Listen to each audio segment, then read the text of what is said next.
Hello everybody and welcome back to La-Mulana. Last time I kind of left off on a really quick note and didn't do all of Graveyard of the Giants, so there's one last thing we're going to start off this video with. It's a bit of a walk though, so just bear with me. This has all the bearings to do with everything that's about to happen soon.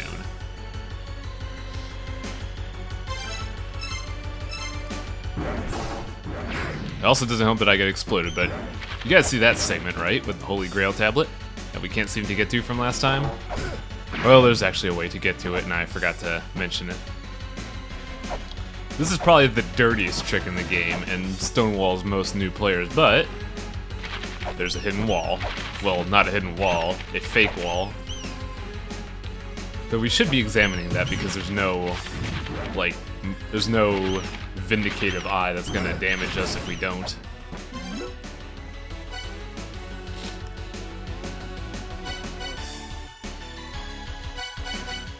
I don't know why I'm saving. I don't have the warp yet.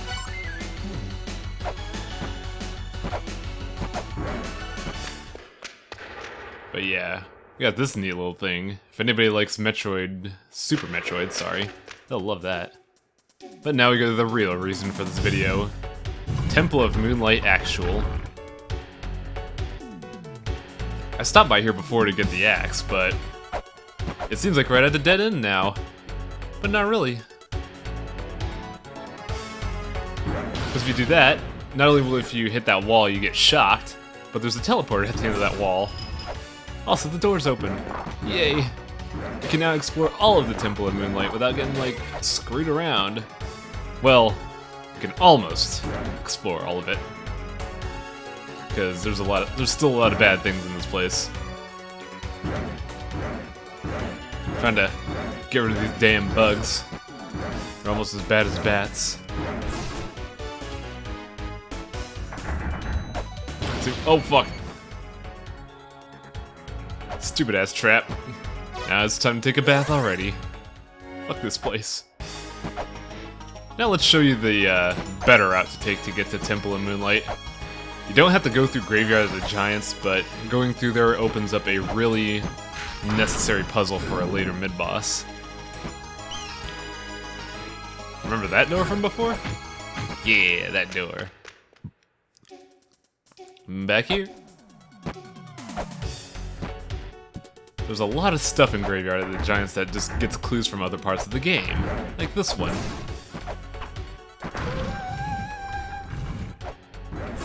I didn't do it at the start, but this room is the moon-gazing pit, and there were 3 women there. One of them was smiling, so we had to shoot it in the face with ninja stars. Okay. Now this part is really tough because a while ago you noticed we got punished for axing one wall, but if we axe these bricks, we don't get punished. It's a very touch-and-go puzzle, because you gotta know what punishes you and what doesn't. AKA Doom logic. Now we're gonna solve this shit, because there's actually a really important clue there.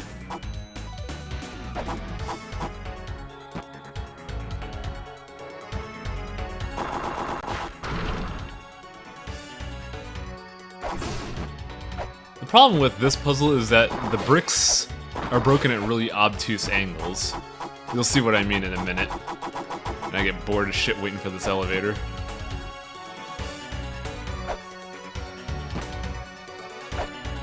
That's always the problem with these levels, is the elevator system. That brick wasn't too hard, but there's a brick wall. There's an actual wall there. Oh shit. Yeah, Anubis isn't fun. As shown before, he can drain your health pretty fast.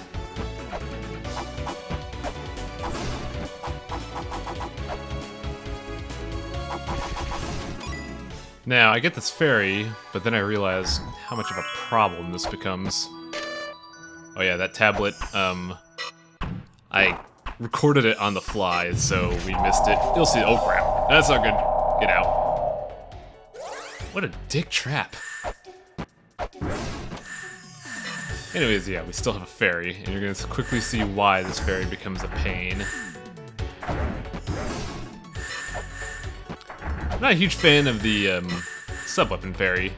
I mean, she's great when she uses the chakram in most circumstances. Until now.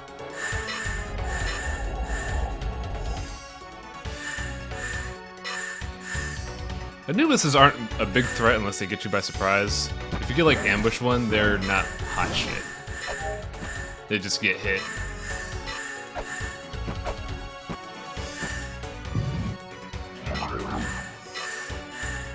Now we could actively deal with that brick wall. Or so I think. Now, for whatever reason, when recording this, I try to wait out the ferry, which is probably not the smartest thing ever. But luckily, it kinda ends quickly. With me stepping on caltrops. Now the problem with the last brick wall is that you can't attack it from the side. I'm pretty sure I didn't demonstrate it this recording, but... oh yeah, I think I do. Yeah, you can't attack it from that side, so you gotta come in from a different angle. But there's only one other angle, right? Nah. You can knife through the roof. It's perfectly fine. And that finishes up this puzzle for a tablet, of all things. Well, a tablet and unlocking the area. The light of the god of death delivers death to all living beings. So we're in Egypt, and we're dealing with a bunch of Anubises. That clue's basically saying seek out the Book of the Dead. There's a slight problem with that. We'll see why in a minute. Whew, thank you, Bug. You saved me from the phenomenal trap again. Kinda. Just gotta wait for this stupid-ass elevator system. I never realized how good the knife was with dealing with golems. I always just use the axe.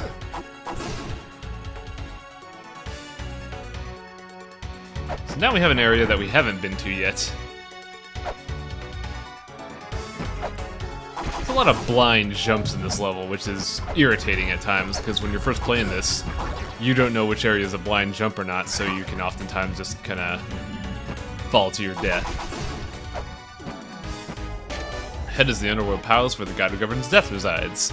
It's getting really hard to feign ignorance about who the god of death in Egypt is. Oh yeah, you need to pop that seal to survive, so if you've been irresponsible with seals, this place becomes a stone wall. I'm pretty sure the game actively tells you to seek out seals though, so that shouldn't be a problem.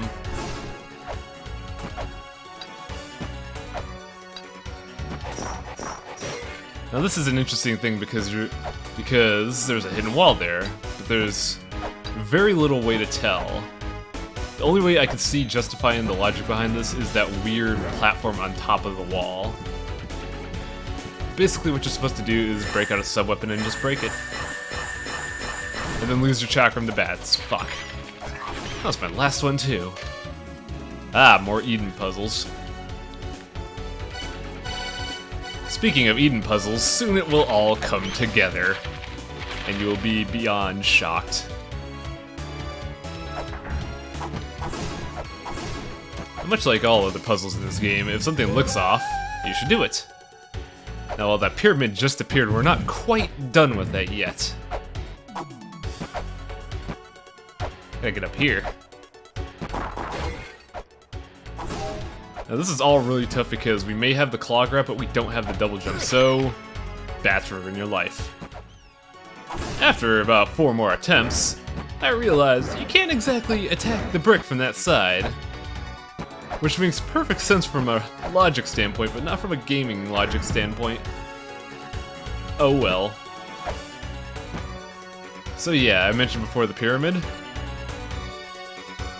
I believe this area is called the Watchtower as well.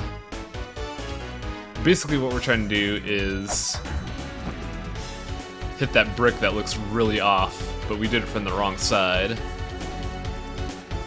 So one quick hit, and then the dais appears. And that's what we were trying to do this whole time. Except I screwed up. And to kill every bat in the area.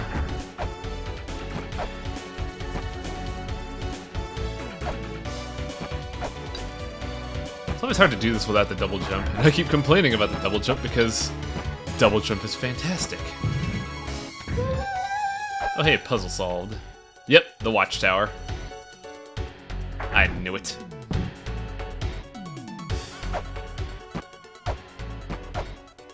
So now we have a little elevator system to go all the way across. And if you think, oh, you're gonna get hit, you're not. But let's drop down real quick and see what happened here. When we grind down the watchtower, one of the pyramids that was blocking that yellow pyramid fell. And then Anubis appears. Yeah, this Anubis means business. He doesn't fuck around. He will beat you up, he will kick you, he'll do terrible things, so let's heal. And figure out how to deal with Anubis in Egypt. We need the Book of the Dead. And who else would know about the Book of the Dead rather than someone who lives in Egypt?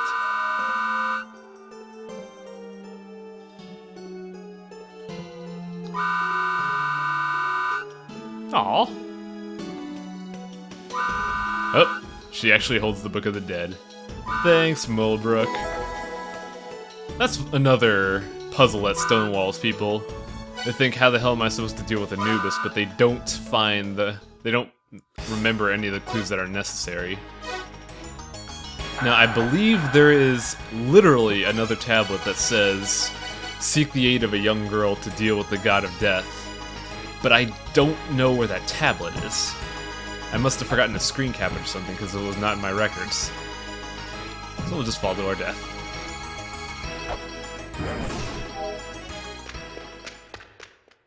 Now we're back here again for the 8th time. Now we mean business. We're not fucking around this time. We got the Book of the Dead. Imhotep can't do shit to us.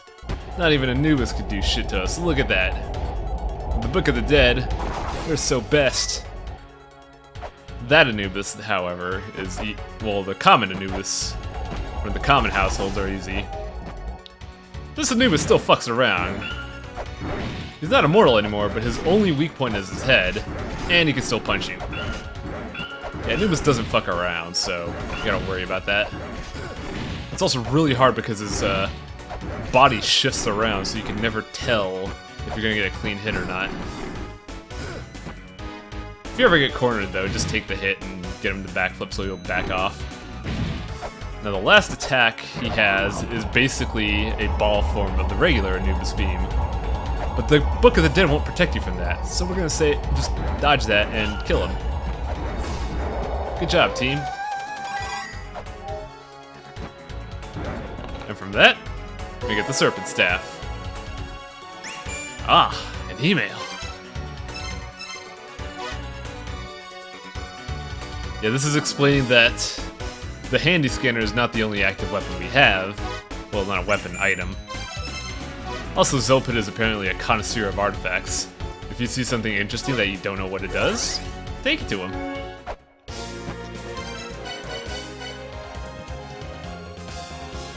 Now, we got the Serpent Staff, but it doesn't do anything initially. It's just kinda there. What do we do with it? Aside from, you know, ask old man Zelpid about it.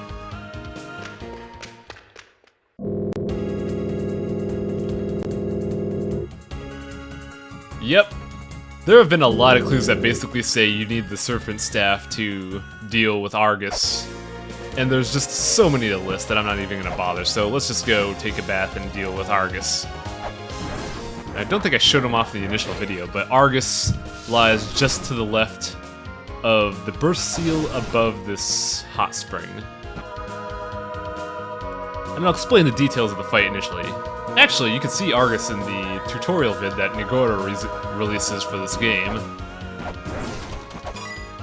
Basically, it's the first boss that shows you can't deal with everything. You need to have certain items first.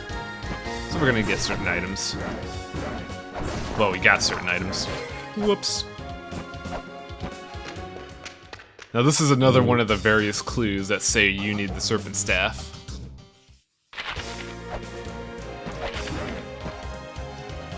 Here's Argus. He's a painfully simple boss, but the problem is they're on a time limit. If you don't deal enough damage in time, you get pushed off the screen, and you have to do the fight all over. But we have the axe. He ain't shit. So let's get our prize. It's all come to this. It's finally coming together, and what do we get? A feather. What? Yep, archaeologists steal stuff, deal with this helphood. But basically we have the double jump. He also explains the concept of avoiding the quote-unquote fall damage animation by using a double jump, which is really nice. But now that we have the double jump, the world is our oyster. But before we go, I need to get another thing. During the boss video— oh, yeah, Zelpin's playing with his laptop. Before doing the boss videos, we got an email saying that a new laptop is available, so we're trying to find the shop for it. Just can't seem to remember where it is. That shop becomes worthless, so let's go over to this shop. Yep. This is the PC shop, and this is our new PC. Now, keep in mind, you can't buy weights from her until you actually buy the laptop, so it's best to get that done ahead of time. But look at all the memory we have! It's double our last laptop's memory. This is fantastic. Well, we've done everything up in the surface now. Literally everything. There's nothing left in the surface. We have the double jump. Now we have the double jump, we can actually explore the Grave of the Giants.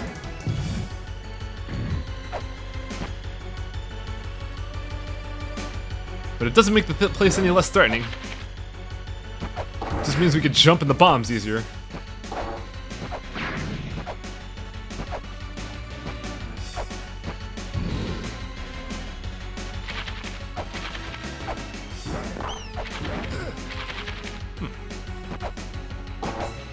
I'm doing all this because there's a tablet up there. I want to read. It's getting in my way. Damn it.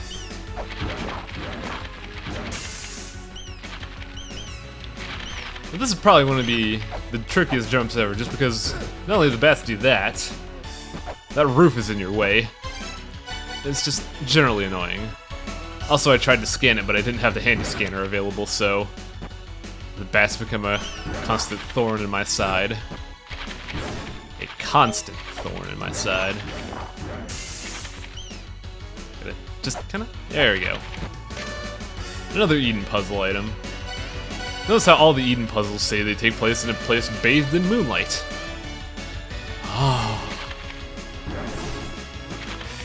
Oh, great. Yeah, when you fall off a ledge, you basically forfeit your double jump because you're not jumping to begin with, so for whatever reason, you forfeit. The feather doesn't take place, so you forfeit your jumps to deal with it.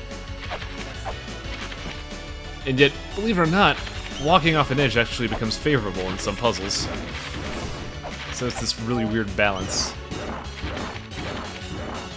Now it's obvious that that was a fake wall, and most people will think that's how you get through the column there. But no, it just leads to treasure. And I'm just kind of backtracking for whatever reason. Why am I doing this? Oh,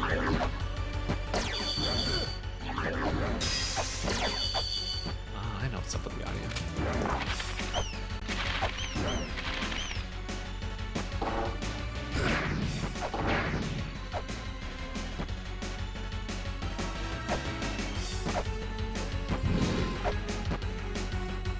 Oh yeah, I'm showing off the fake wall again because we gotta get that checkpoint to show off the other half of the Graveyard of the Giants that we can get to last time.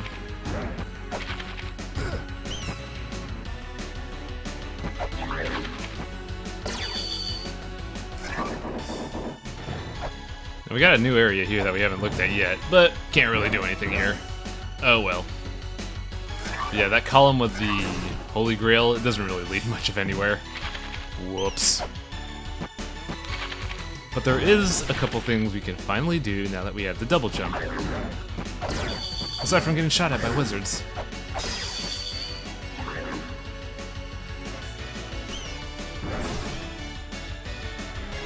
First off, I'm going to show off how having the double jump actually makes this easier. It gives you a lot more freedom of mobility, because if you fuck this up, you don't have to worry about, you know, going back. It gives you more mobility to deal with stuff. So let's go over here and get our next prize. back in the first Graveyard of the Giants video, I mentioned that we had to get the double jump to get in there. Now you can't get in from the left side. The problem is without the double jump, you can't come in from the right side. So what to do?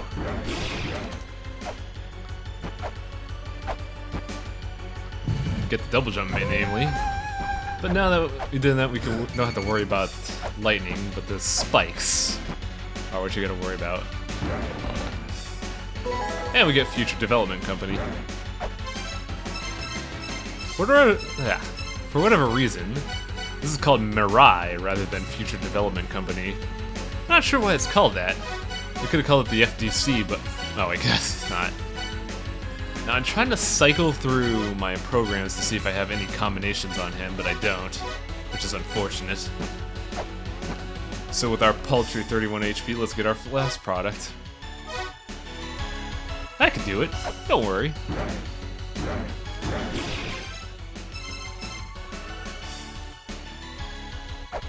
Just gotta, you know, avoid everything that could possibly kill me. Now last time when we solved that ridiculous puzzle, I said we couldn't get it because we don't have the double jump. We got hops now. It's time.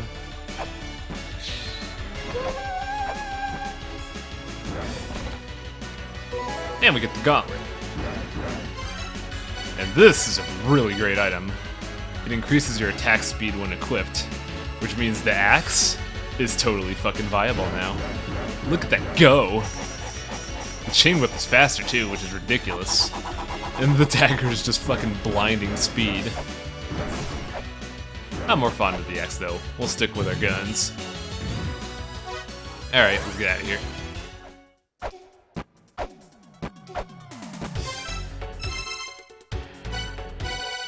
So we got one last thing we gotta tie up in the Palace of Moonlight. These damn Eden puzzles that have been plaguing us since day one. So let's do it. We're in the place bathed in moonlight.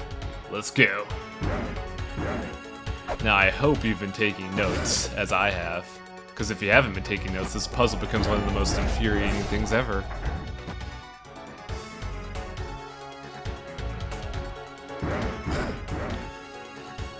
Luckily, the first puzzle we need to do is right here. And I have it recorded on hand. Yeah, so every single area that has been led to a clue for Eden, you have to scan it with a handy scanner in order to get the thing going.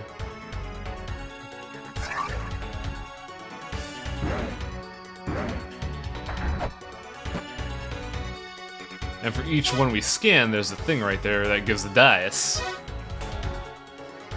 But the next clue requires something called a face of the highest rank, and even though I didn't have the map up that whole time, I put it there to show that there is indeed a higher room to go to.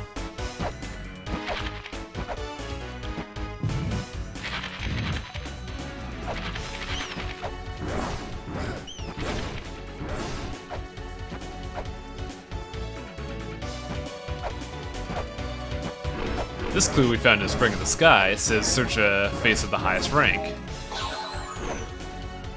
There's multiple faces there, but there's only one high one. That's our second one, I believe. The third one is one that I kind of missed because I was in a hurry. Because, well, shit. Should have done this in the first place. But nope, gonna get hit by bugs and then fall off the face of the earth. Now, at the Gate of Extinction, we found a thing that said, find the source of a phenomenal trap.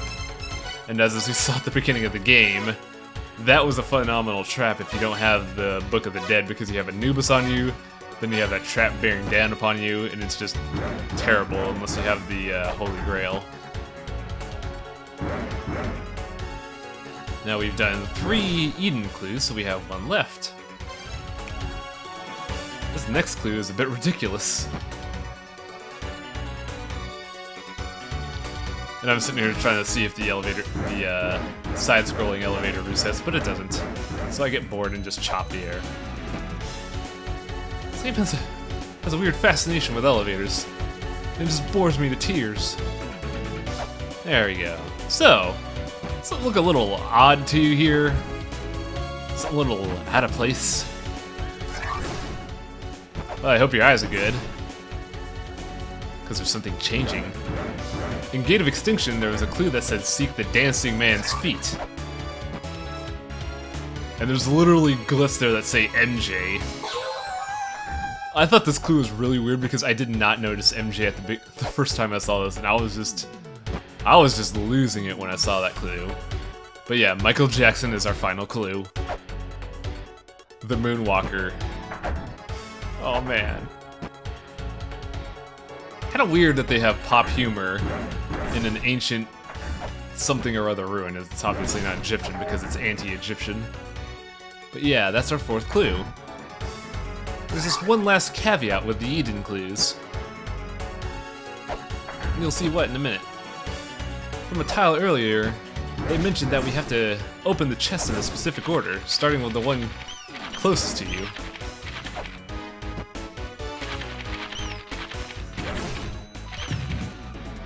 The thing is, each dice does not represents a different chest. Now I had to do another recording, but I fucked that one up, but I instantly know what the thing is. But there's a slight problem. I'm out of weight. Ah, crap. I'm so ill prepared. Indiana Jones would be ashamed. Now I'm going through the other stores because I can't remember where to buy daises.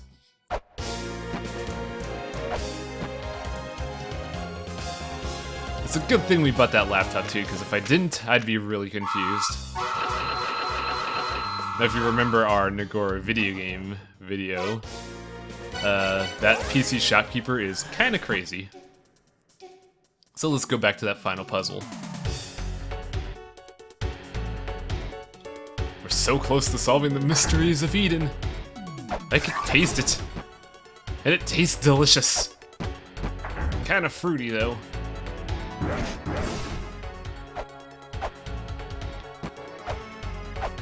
Damn it. Now there's one neat thing to note about this puzzle. If you fuck it up once, you can just leave the room by will or not, and the puzzle resets. So you don't have to worry about having to warp out and warp back in. This is one puzzle that resets on the fly. But it'd be best if you just, kill all the bats in the area. This puzzle's kind of a pain, because it's you're never sure which dais opens which chest, but after a while you'll know. It's what, a 16 possible combination tumbler? And we get the Fruit of Eden. We'll check that thing out in a minute. We have to see where this leads. We gotta know what this does. We have to solve the mysteries of Eden.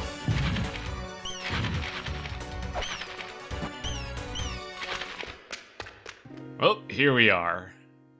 With our weird film room texture in Eden. Clear the fog and you'll be surrounded by more happiness. With the fruit of paradise in hand. Gold shaped into fruit, said to be needed to enter into paradise. Gotta steel yourself for this present. That's not. Oh crap. Welp. Next time on La-Mulana, we go through the hardest dungeon in the game. Later.